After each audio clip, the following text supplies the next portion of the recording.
Mes amis, au secours. Chaque nuit, ils sont plus de 2000 recroquevillés sous le gel, sans toit, sans pain, plus d'un presque nu. Il faut qu'on résiste à la faim dans le monde.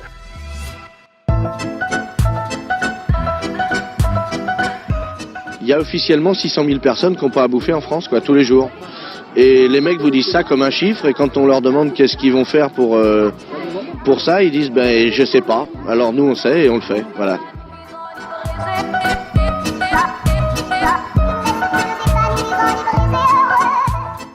La fin du confinement, un podcast nourri de solidarité.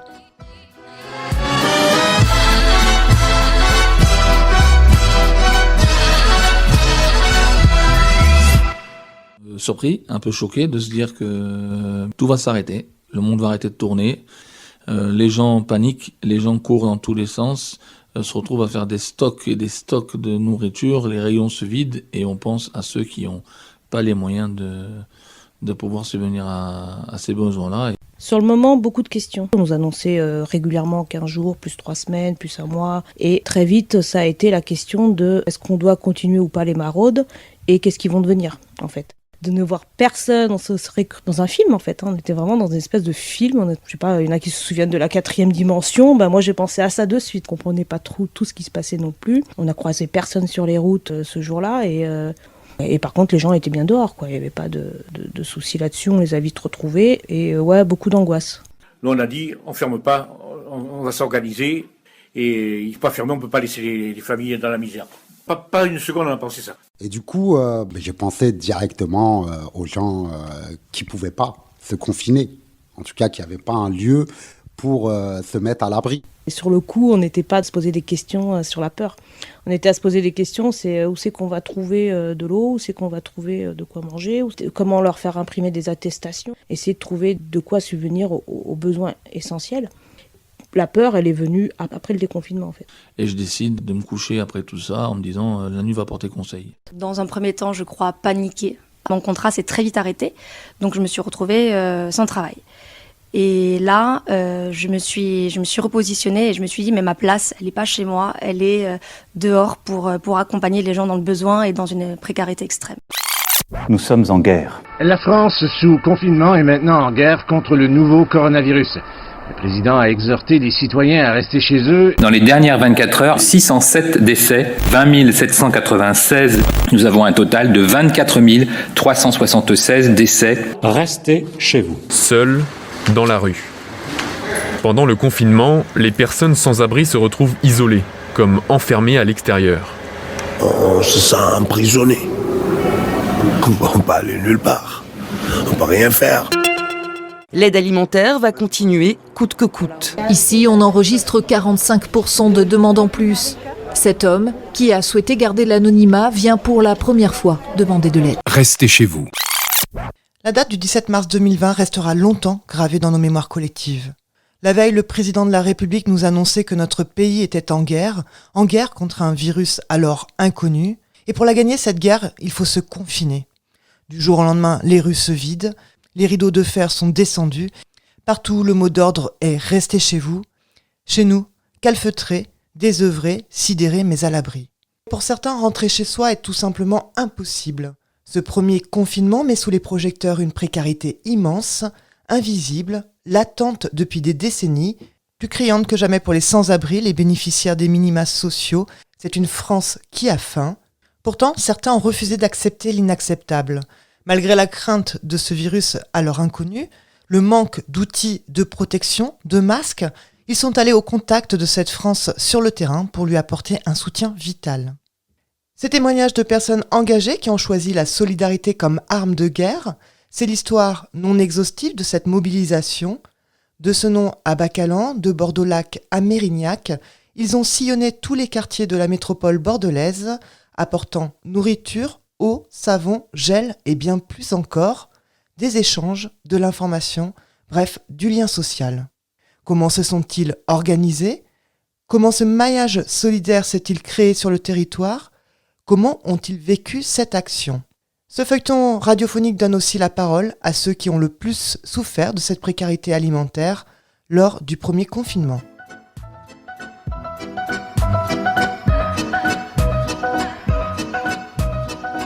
En ce moment, je passe des périodes très précaires. Je vis dans la précarité, carrément. Donc je vis très mal le confinement. Surtout le premier confinement, il a été plus strict et plus sévère.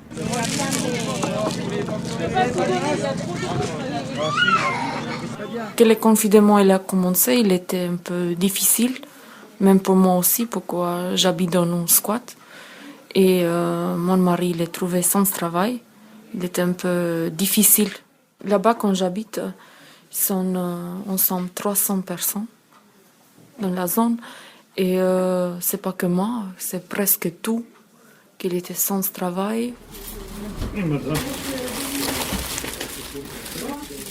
Maintenant, on voit pas que vraiment les moyens et ils se trouvent en situation difficile. Pour moi, Secours populaire, ça peut servir à tous âges, à tout. En ce moment, on a ce problème de Covid. Eh ben, on trouve des gens qui étaient, situation, ils étaient bien. Et là, ils se trouvent situation très, très délicate et ils ont besoin. Face à l'horreur, du jour au lendemain, il a fallu s'organiser, trouver des denrées, les stocker, les distribuer. Les membres de collectifs, associations, civils se sont mobilisés. En quelques jours, ils ont créé une chaîne humaine, un véritable maillage solidaire pour fournir l'aide alimentaire nécessaire sur le territoire. Cette histoire, c'est eux qui vont nous la raconter. Vous entendrez Cécilia Fonseca, bénévole au sein du collectif Les Gratuits de Gironde, Marc Defez, chef de la cuisine centrale du collège Édouard Vaillant à Bordeaux, Laura Hostis, bénévole au collectif Bienvenue, collectif mobilisé pour les réfugiés, Morty, du collectif Diamant des Cités, Patrick Bassaler, secrétaire général du Secours populaire de Bègle, Saïd Dani, président de l'association Ombre et Lumière, à ce nom, Enzo et Once, tous les deux collégiens et membres de la junior association Alped, aide à la personne en difficulté, à Florac, ainsi que Fiona, Ramdam et des personnes qui ont préféré témoigner anonymement.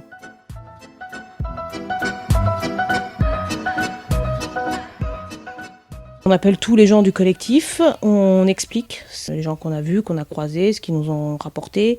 Et là, tout se met en place très très vite. Donc on appelle les copains, on appelle les amis, on appelle tous les gens qu'on connaît dans toutes les autres associations. Et on alerte en disant il y a urgence alimentaire. Donc il faut s'organiser très vite. Quand je me suis levé le matin, l'idée est arrivée et j'ai sollicité mon équipe et c'est parti. Cette idée de la nuit porte-conseil a été vraiment pour moi une réflexion. On a répondu très rapidement présent et surtout nos partenaires ont répondu très rapidement présent à cette action. C'est vrai qu'après, au bout d'une semaine à la maison, nous avions quand même un petit peu de stock dans les frigos. Donc c'est vrai qu'avec ma collègue, t'es dit, on va retourner en cuisine, voir un peu comment ça se passe. Et donc, contacter les Restos du Cœur. Ça s'est fait en une journée, 2-3 appels, ça a été rapide. Et le lendemain, ils ont récupéré donc tous les laitages, fromages, fruits et légumes, pour éviter la perte, bien évidemment. C'est là où on a vu les gens qui étaient déjà dans le milieu associatif et d'autres qui ne l'étaient pas du tout d'ailleurs, qui sont arrivés à ce moment-là, où beaucoup de discussions téléphoniques par visio, on s'est dit il faut trouver des solutions, comment on peut faire, chacun regardait très vite de son côté où c'est qu'il pouvait aller chercher de l'alimentaire, et en 2 jours on a commencé la première maraude, 2 jours après, avec des appels aux dons qu'on a lancés donc, sur la page du collectif, et les gens se sont énormément mobilisés très très vite. Mais tu sais, tu peux compter que sur les gens que tu connais. Moi, j'ai commencé au début à me rapprocher de Bienvenue. Voilà, ils ont répondu présent directement. Déjà, dans un premier temps, en finançant une partie de mes maraudes. Et après, on a commencé à contacter des magasins pour faire des récup alimentaires. Donc tout ça, ça a été coordonné par Bienvenue. Donc il fallait trouver des camions frigorifiques, il fallait trouver des zones de stockage, il fallait recenser toutes les personnes dans le besoin et être au plus proche de la réalité. Où est-ce qu'il y avait des femmes, des enfants, des nourrissons, des femmes enceintes, des hommes seuls, et en fonction, on n'amenait pas les mêmes denrées ou les mêmes produits alimentaires. Il fallait qu'on donne toutes les informations aux bénévoles, il fallait qu'on soit au plus juste, il fallait qu'on se concerte, qu'on soit proche des informations qui nous arrivaient aussi au compte-gouttes, commander les denrées, aller les chercher, bref, c'était toute une logistique, j'ai envie de dire, du lundi au dimanche en fait. J'ai créé un WhatsApp équipe Tout en discutant, on s'est dit, mais combien de temps ça va durer, combien de temps, etc., etc. Il commençait à y avoir une émulation, en fait. Au bout de 15 jours, on a commencé un petit peu à se renseigner auprès du cabinet du président pour voir ce qui était possible d'être fait. Et donc là, il a fallu, entre guillemets, je vais dire se battre aussi, parce qu'il a fallu amener les idées, contacter les bonnes personnes, se renseigner au niveau juridique, puisqu'on était quand même en confinement et qu'il ne fallait pas se déplacer. Donc tout ça a pris du temps. Chaque bénévole était chargé d'une ramasse. Après, on arrivait ici, c'était trié par les bénévoles, des personnes aidées. Enfin, j'emploie souvent ce mot, parce que vraiment, c'est un truc qui me... C'est pas possible qu'on puisse isoler des gens comme ça. Moi, pour moi, c'est incompatible. Et puis après, on distribuait, on faisait des distributions lundi, mercredi, vendredi. On ne se rend pas compte maintenant, mais c'est des choses qui sont allées très très vite et qui se sont impliquées les unes dans les autres.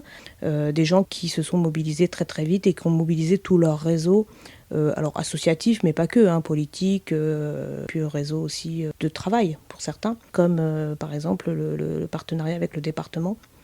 Donc c'est Virginie qui pour le coup a contacté c'est plus au département, qui a dit voilà, la maraude, les gens sont dans la rue, ça va pas, il faut qu'on leur trouve à manger. Du coup elle avait de son côté elle des demandes des collèges par exemple qui voulaient absolument pas jeter toute la nourriture qu'ils avaient dans leur frigo. Emmanuel Ajon à l'époque a essayé de se dire bon, si d'un côté les gens ont faim, de l'autre côté ils veulent pas jeter, il faut qu'on arrive à trouver un moyen de travailler ensemble, quoi. Le cuisinier donc du collège Édouard Vaillant, Marc, qui s'est dit bon, on va cuisiner et les maraudes vont distribuer. Le collège Édouard Vaillant a récupéré donc les denrées de 11 collèges. Ils ont cuisiné pendant 5 semaines, 5 jours sur 7, 200 plats par jour quasiment. Nous, on les a pris, on les a distribués. Donc on les a distribués en centre-ville et on les a distribués à Bordeaux-Lac. Au bout de 15 jours, on faisait un plat complet. On faisait une entrée, un plat, fromage, dessert. Voilà, tout ça pour 300, 350, 400 personnes tous les jours. Alors Morty, c'est quelqu'un qui, lui, contrairement à nous, allait déjà au lac. Pour le coup, on s'est organisé beaucoup avec Morty et Diamant des Cités pour coordonner l'action sur Bordeaux-Lac. Un lien qui s'est créé à ce moment-là réellement avec quelqu'un qu'on connaissait d'avant, mais pas sur les mêmes terrains. Donc un lien amical et un lien de coopération associative qui s'est créé là. Il y avait énormément de denrées alimentaires qui étaient stockées chez Darwin, qui a commencé à servir de plateforme logistique pour après fournir les squats, les maraudeurs. Et après, de fil en aiguille, en fait, la chaîne a commencé à grossir. On a bossé, c'est vrai qu'on répondait aujourd'hui au quartier, on avait une trentaine de personnes, pas mal de personnes âgées. On a un tableau où on a listé tout le monde, mais il n'y a pas de nom ni de prénom pour faire respecter la dignité. On avait un numéro de téléphone et une adresse. Et ce qui se passait, c'est qu'on appelait la personne et la personne descendait, ou bien elle se servait directement dans le coffre, ou bien on lui donnait directement le colis et ensuite elle rentrait chez elle.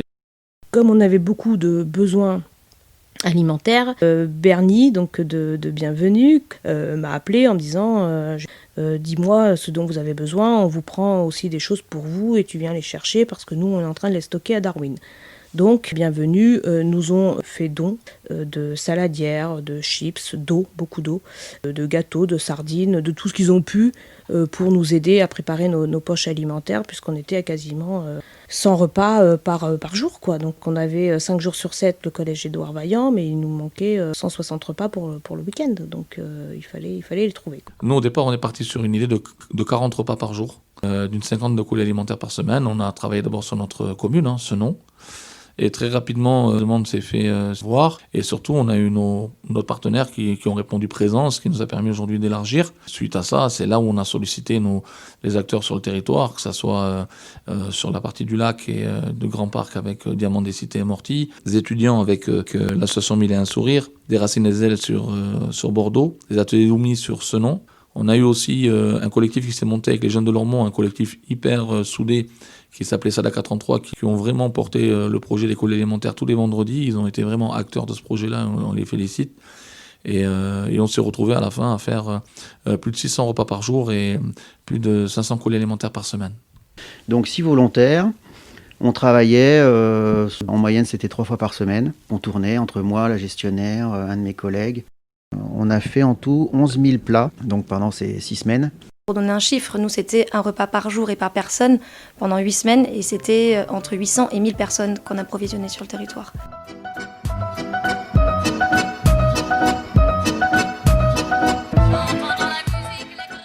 Une véritable coopération s'est installée entre volontaires et il en fallait de la bienveillance et de l'entraide pour affronter une réalité parfois difficile à concevoir. Aujourd'hui, on s'est retrouvé dans une crise où les gens avaient peur de ne pas subvenir aux besoins de leur famille, de ne pas pouvoir manger un repas du soir.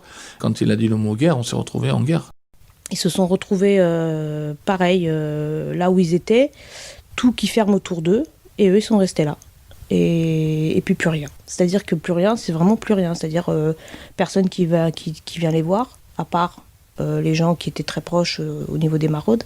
Tout s'est vraiment refermé autour d'eux et certains n'avaient même pas eu accès à l'information du jour au lendemain. Donc faut imaginer qu'ils n'ont pas tous accès aux informations aussi rapidement que nous maintenant avec nos smartphones. Donc beaucoup de surprises, beaucoup de questions, beaucoup de gens stressés en fait, de savoir simplement qu'est-ce qu'ils allaient devenir, comment ils allaient faire, où c'est qu'ils allaient pouvoir aller se doucher, où c'est qu'ils allaient pouvoir manger. Dès qu'on arrivait, on était assaillis de gens qui venaient, donc pas de gestes, pas de masque, aucune mesure sanitaire.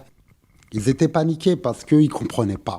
Ils ne comprenaient pas et la situation qu'ils vivaient et les denrées qui s'amenuisent dans le sens où ils ont toujours manqué, bien sûr, de tout. Mais c'était encore pire qu'avant. Voilà, c'était la première question, est-ce que vous avez de l'eau ? Après, est-ce que vous avez à manger ? Est-ce que vous savez ce qui va nous arriver ? On n'a pas d'attestation, qu'est-ce qu'on va faire ? Comment ? Voilà, beaucoup de questions. Il a fallu vraiment être là pour rassurer, je pense, beaucoup. Je ressentais que c'était grave, qu'il y avait des personnes qui mangeaient pas et qui peut-être passaient des jours entiers sans manger. Et puis, je me suis dit que nous, on avait énormément de chance. J'étais triste en les voyant sourire devant la nourriture. C'est bizarre de voir des personnes autant heureuses devant de la nourriture. C'est une expérience que je n'oublierai jamais. Je me suis dit que si on me repropose la même chose, j'accepterai directement.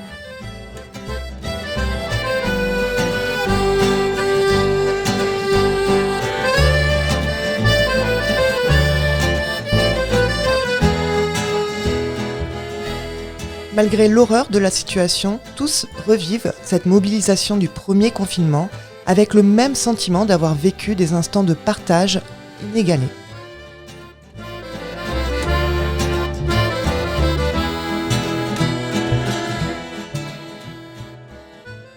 Malgré le confinement, on a vécu une chose qui me restera toujours, je pense. Parce que ça a été vraiment un truc très fort. On a vu un élan de solidarité entre eux qui était magnifique à voir, mais vraiment. C'est-à-dire, des fois, tu donnais à l'un, il disait oui, mais non, je vais prendre que ça, comme ça, t'en laisses aussi pour ceux que tu vois après. Et c'est super beau de voir ça. Franchement, ça réchauffe les cœurs. Donc, malgré la précarité qu'ils vivaient, ils trouvaient aussi de l'humanité entre eux. Et ça, c'était vraiment beau à voir. Lors des maraudes que j'ai pu faire, il y a quand même une ambiance, outre le fait de donner des denrées ou des produits pour que les gens puissent se laver ou autre, il y a quand même une ambiance où ils essayent de remonter le moral aux gens. On était heureux de servir à quelque chose. Je pense que c'est la première des choses. Et la deuxième, c'était cette forme de solidarité par rapport à tout ce qu'on pouvait voir. Je pense que le fait de se lever le matin et de servir à quelque chose, je pense que ça a atténué toute cette période difficile de confinement. Et c'était un moteur. Et la seule arme qu'on avait aujourd'hui, c'était cette solidarité. Ce mouvement de solidarité représente plus qu'une aide alimentaire, c'est un réel maintien social qui s'est créé. Moi, personnellement, c'est comme ma famille. Je le dis, je le sens et je le dis, ils le savent. Hein. Le secours populaire, quand je viens, c'est pas pour chercher de la bouffe. Vous mangez des kakis. Oui, moi j'adore ça. Ils sont bons comme ça. Ouais. Moi, j'ai pas l'habitude. Moi j'adore ça. Franchement, à part les courses, pour moi c'est important. Parce qu'il y a le contact. Le contact, il y a, comme moi, je parle de moi. Vraiment, j'ai besoin des fois des conseils, des orientations. Cet alimentaire, vraiment, c'est une bouffée d'oxygène pour nous. C'est une bouffée d'oxygène. On arrive à survivre, pas à vivre correctement, mais à vivre au moins, à manger quelque chose le soir.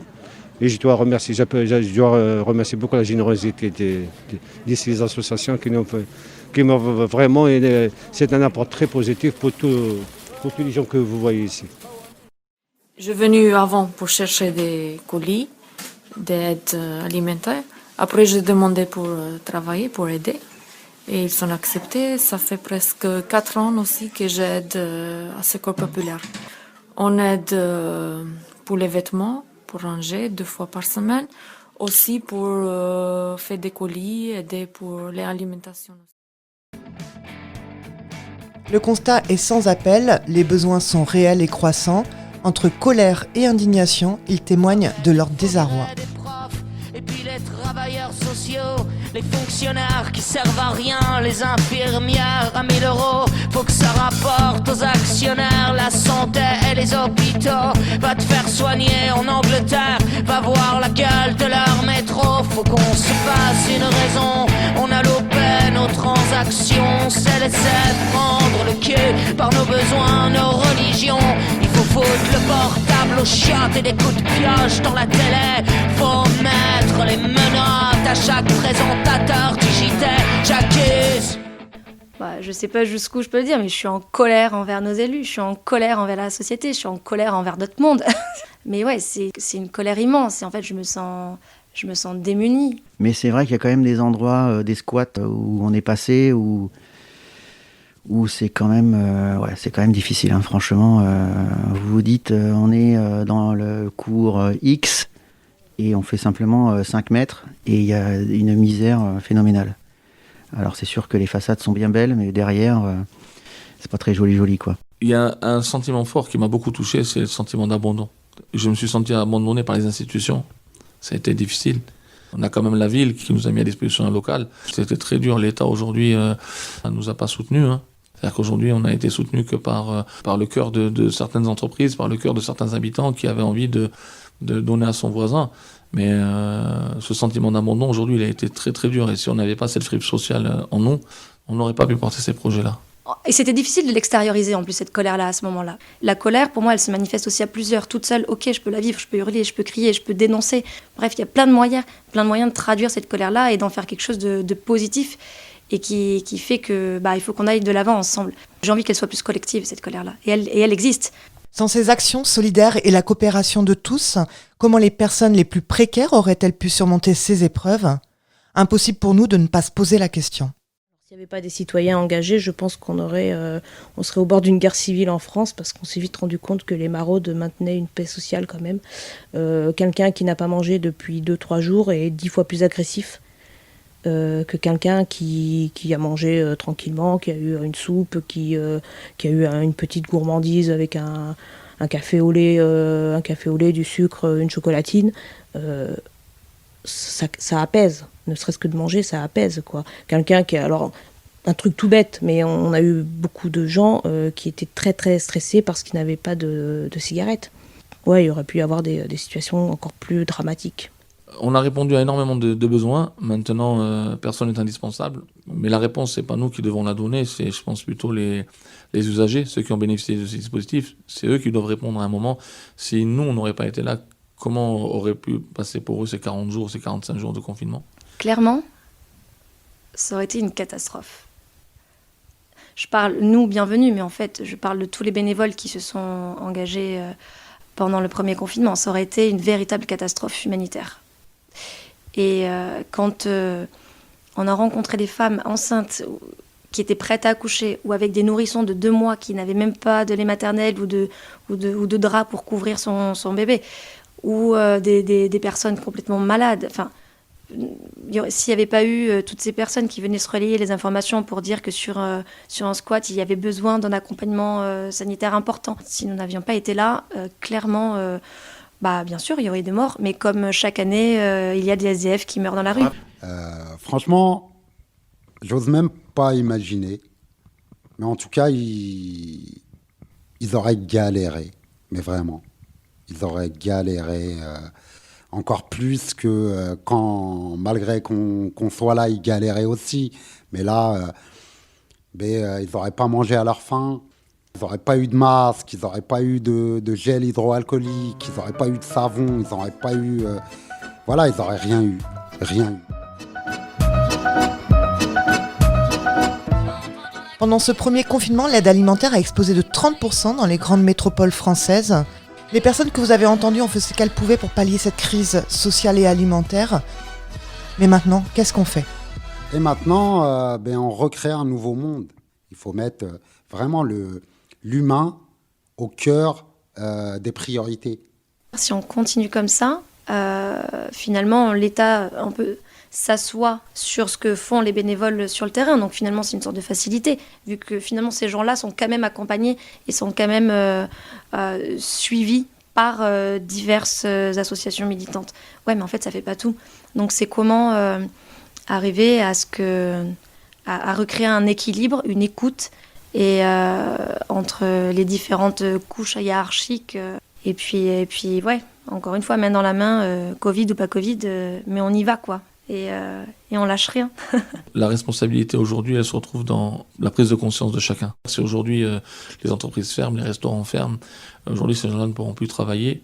Et la peur, c'est que derrière se créent des mouvements de panique, de la violence, de la délinquance, parce que les gens vont avoir envie de manger. Et ils vont être obligés à un moment d'être hors la loi. Mais aujourd'hui, on est dans un pays où les droits de l'homme, ils vous disent qu'on ne peut pas mourir de faim. On peut pas avoir de toit. C'est ce qui touche la dignité de l'homme. On dit souvent qu'un sourire coûte moins cher que l'électricité, mais il apporte beaucoup plus de lumière. Et aujourd'hui, pendant ce confinement-là, c'est ce qu'on a essayé d'apporter, un peu de lumière à ces personnes-là. Si les politiques ne nous aident pas, on ne se sortira pas non plus. Et comme je disais ce matin avec un copain de médecin du monde, je disais, le jour où on n'existe plus, on a gagné.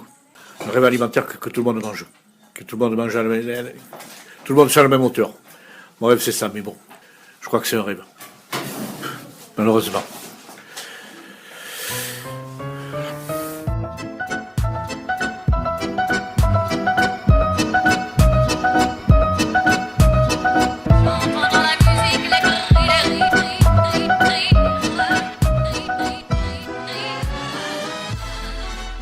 6 mois après le premier confinement, les organisations caritatives tirent la sonnette d'alarme.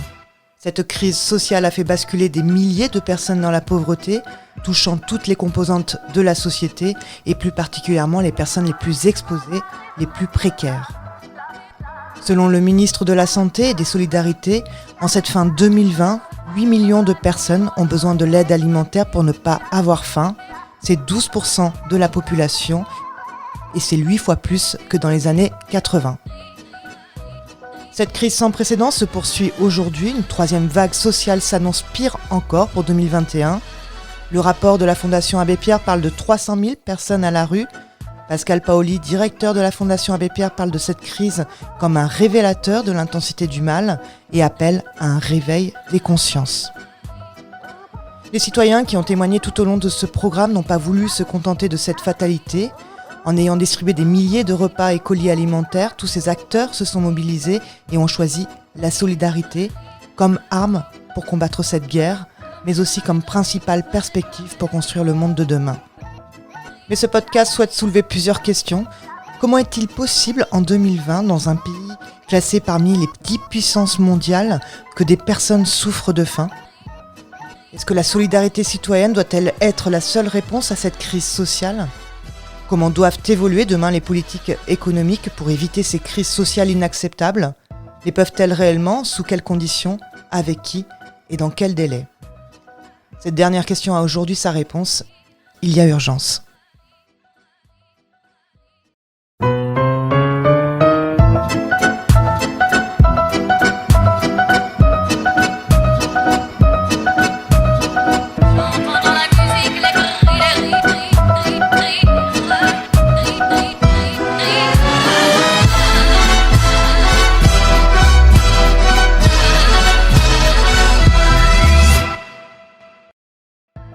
Encore un grand merci aux personnes qui ont témoigné tout le long de ce podcast et qui m'ont accordé leur confiance.